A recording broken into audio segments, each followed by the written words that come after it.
Welcome to Hood Politics. In this episode, I will be discussing the case of Tyquan Knox. The facts of the case are as follows.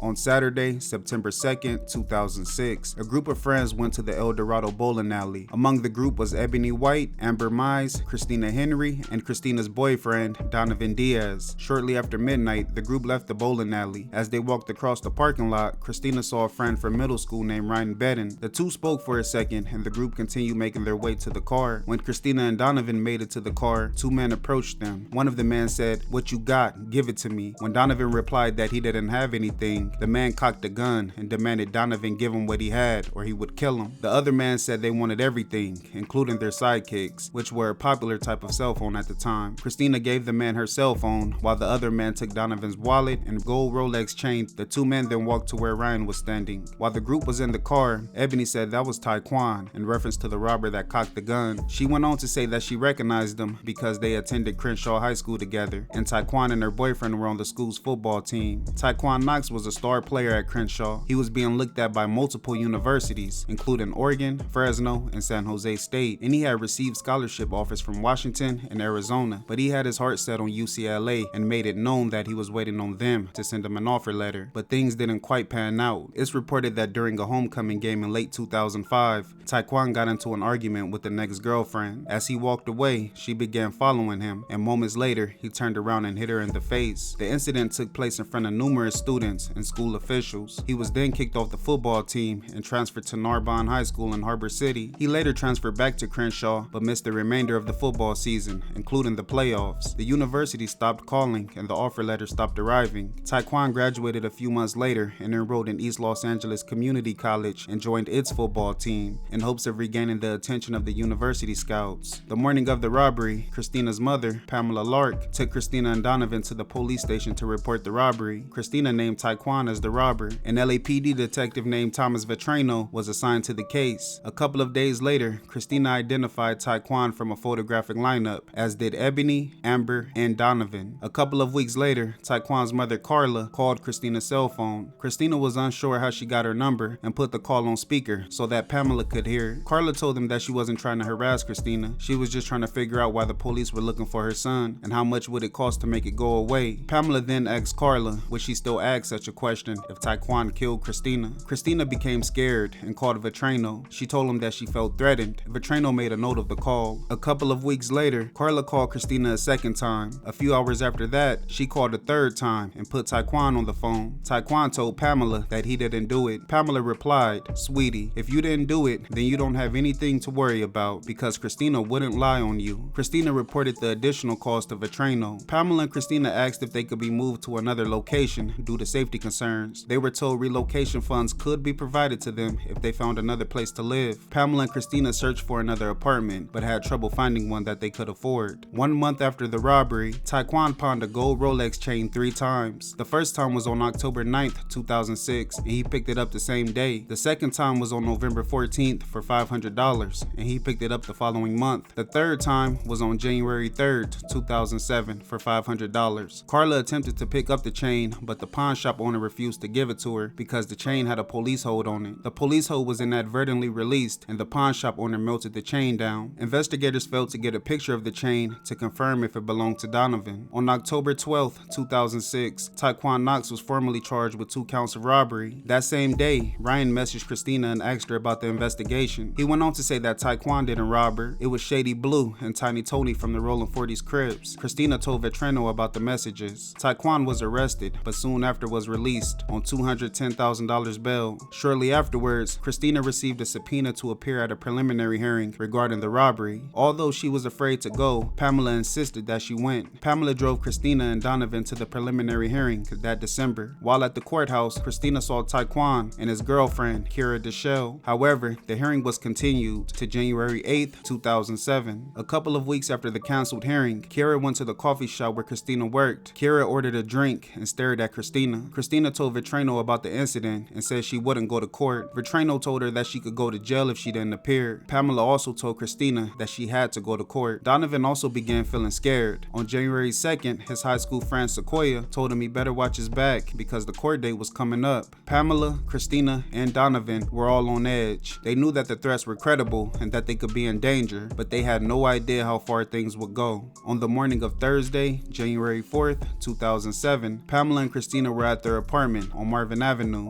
Due to the threats, Pamela didn't want Christina to be home alone or travel alone, so she insisted that her son wake up early and give Christina a ride to Santa Monica College, where she was taking nursing classes. Christina's brother drove her to school at around 7 a.m. At around 9 a.m., Pamela left the apartment along with her relatives, 17-year-old Deshanae and 2-year-old Gregory. Pamela tossed a bag of trash into the dumpster and began walking to her car when she noticed one of Gregory's toys had fallen on the ground. She bent down to pick it up and continued making her way to the car. Moments later, a masked man dressed in all black and armed with a handgun suddenly appeared. The man approached her and said, "The purse, lady." Pamela said, "Please, sir, there's nothing in it." The man demanded the purse again, and as Pamela was replying, he opened fire, striking her a total of 5 times. Pamela fell to the ground with her purse and Gregory's toy still clutched in her hands. The man then fled the scene without taking anything. Pamela was transported to Cedars-Sinai Medical Center, where she was pronounced dead. She was 49 years old. Pamela's brother-in-law, Michael Slider, was an LAPD detective.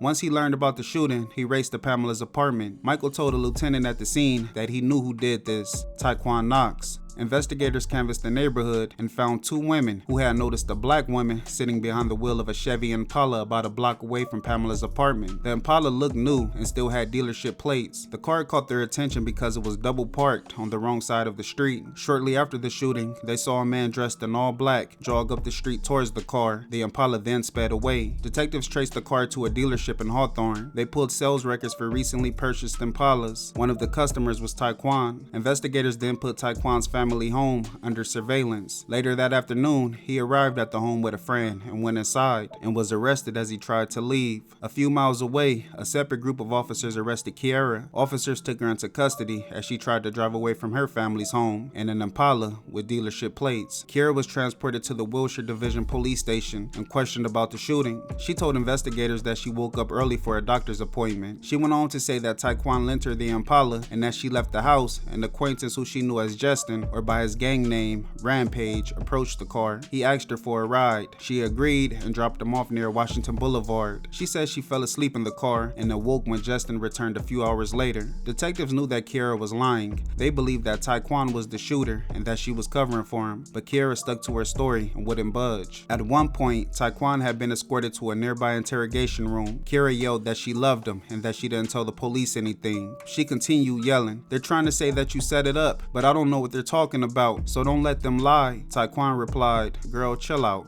About 12 hours after the arrest, Kiara's parents showed up to the police station and met with investigators. A detective laid out the situation and urged them to talk some sense into her. Kiara was an honor student and had recently graduated from Crenshaw High with nearly perfect grades. She had also earned an academic scholarship to UC San Diego and was even wearing a UC San Diego sweatshirt during her interrogation. Her parents saw Tyquan as a thug who would someday get their daughter in trouble and had been urging Kiara to end their relationship, but she rebelled and even moved in with Tyquan and his family for a while. She had even went as far as tattooing Tyquan's name on her wrist. Kiara's mother cried as her father looked at her and said, "I told you to stay away from Tyquan, but you didn't want to listen. Now look at your situation." He continued, "We're looking at writing to you in prison for the rest of your life, or until they stick a needle in your arm and kill you, because these people are talking about giving you the death penalty." Her father then urged her to tell investigators the truth. Shortly afterwards, Kiara decided to speak to investigators again. She told detectives that Tyquan had been in the car. She said he picked her up and later told her to get into the driver's seat. Kiara said she believed Tyquan was in line for a football scholarship and was worried that the robbery charge might derail his plans. She also told them that Tyquan sent her to Christina's job at the coffee shop. Tyquan and Kiara had been near Pamela's apartment for hours, waiting for Christina to show up, but when she didn't, Tyquan settled for Pamela. Tyquan and Kiara were charged with murder for the death of Pamela Lark, and Tyquan was also set to face trial for the robberies. Kiara accepted a 7-year plea deal, trial in exchange for her testimony against Tyquan. The trial began in late 2009. The prosecutor in the case was a woman named Danette Myers. Danette told the court that Tyquan robbed Christina and Donovan and then began a campaign of threats and harassment in order to get them to drop the charges, and as the trial date moved closer, he decided to kill Christina in order to prevent her from testifying. Tyquan and Kiera had sat outside of Pamela's apartment waiting for Christina to emerge. The couple didn't see her when she left for school. Shortly afterwards, Tyquan exited the Impala and walked down the street towards Pamela's apartment building. Witnesses didn't see where Tyquan came from, which inferred that he already had been hiding nearby. Kiera was the prosecution's star witness. She testified that on the morning of the crime, she called Tyquan to wake him up. The two then met and drove to Pamela's neighborhood. She said he was dressed in all black and armed with a handgun. She went on to say that he exited the car and returned a few hours later. He got into the car and reclined the seat to avoid being seen and told her to drive. The trial seemed like a layup for Danette, but things took an unexpected turn. On the day prior to testifying, Kiera acknowledged that she had earlier plotted to kill Christina with another man and that Tyquan knew nothing of the plan. The defense attorney during the trial was a man named John Sweeney. Sweeney told the court that Tyquan was innocent of the robberies and murders. He stated that Kiera was madly in love with Tyquan and would go to great lengths to set up the murder. He went on to say that he believed her jesting story and she only changed it to include Tyquan after being pressured by detectives. Kiera's contradicting stories caused jurors to become mistrustful of her and her testimony. The trial ended with a deadlocked jury and the judge declared a mistrial. The verdict on the robbery was 9-3 in favor of guilt. The verdict on the murder was 8-4, also in favor of guilt. The district attorney's office quickly decided to retry him, and just like the first trial, the second trial also ended in a deadlocked jury, in huge part due to Kiera's inconsistent testimony. Meanwhile, Pamela's brother-in-law Michael was involved in his own controversy. He had grown furious with investigators due to their reluctance to protect Pamela and Christina. He cited that detectives withheld witness assistance funds from Pamela until she could prove that she would use the money appropriately, and then turned around and quickly provided cash for Christina after Pamela was killed. Michael also felt that Tyquan's bond should have been revoked after the reports of threats and harassment, and he should have been rearrested on witness intimidation charges. He went on to say that if the bail had been revoked, Tyquan wouldn't have been free and able to commit the murder. Michael said he began seeing his family crumble after the murder and printed out the case file just to have a record of what happened. The family hired an attorney and filed a lawsuit against the LAPD. Michael gave the case file to the attorney in order to help make a negligence case against the detectives. LAPD officials quickly learned that Michael leaked the internal document and launched an investigation. They later found him guilty of misconduct and made him an offer. If the family dropped the lawsuit and he acknowledged that he broke department policies, he would only be given a 5-day suspension. Michael refused their offer and the department felt like he could no longer be trusted. A judge later dismissed the family's lawsuit, citing that detectives acted appropriately and had no special obligation towards Pamela because she was not the witness in the case. In March of 2010, the LAPD disciplinary panel decided to fire Michael. He was a 22-year veteran of the force. The district attorney's office decided to try Tyquan for a third time. This time, Danette decided not to include Kiera's testimony, but instead focused their case on motive, means, and cell phone records, which showed that Tyquan was near Pamela's apartment during the time of the murder. The defense attorney during the third trial was a woman named Angela Powell. Angela told the court that there was no real evidence against Tyquan. She stated that the victims of the robbery at the bowling alley all had contradicting stories. Ebony only saw one robber. Meanwhile, Donovan said 2 people were with Tyquan during the robbery. Angela also pointed out how witnesses at the scene of the murder only saw a man dressed in all black, and one witness was unsure if he actually entered the Impala.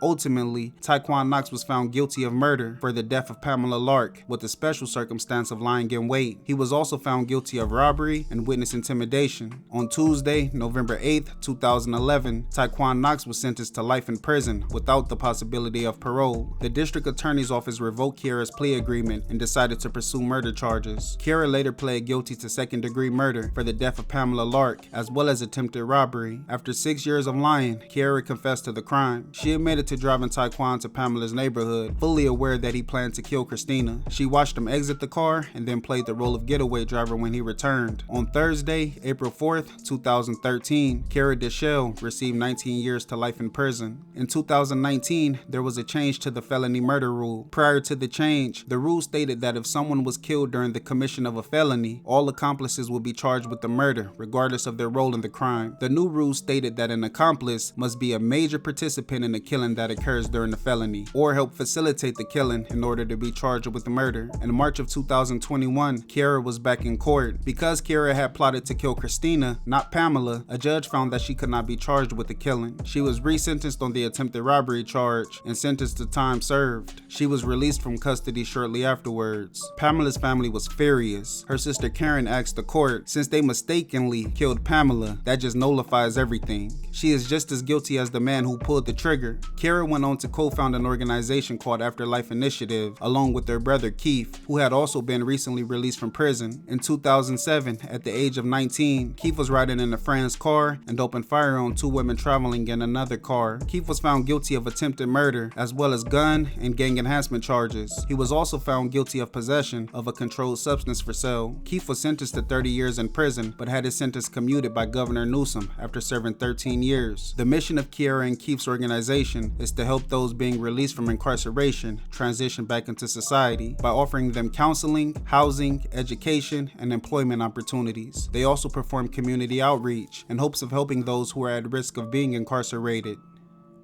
I want to thank you guys for tuning in. Please like, comment, and subscribe.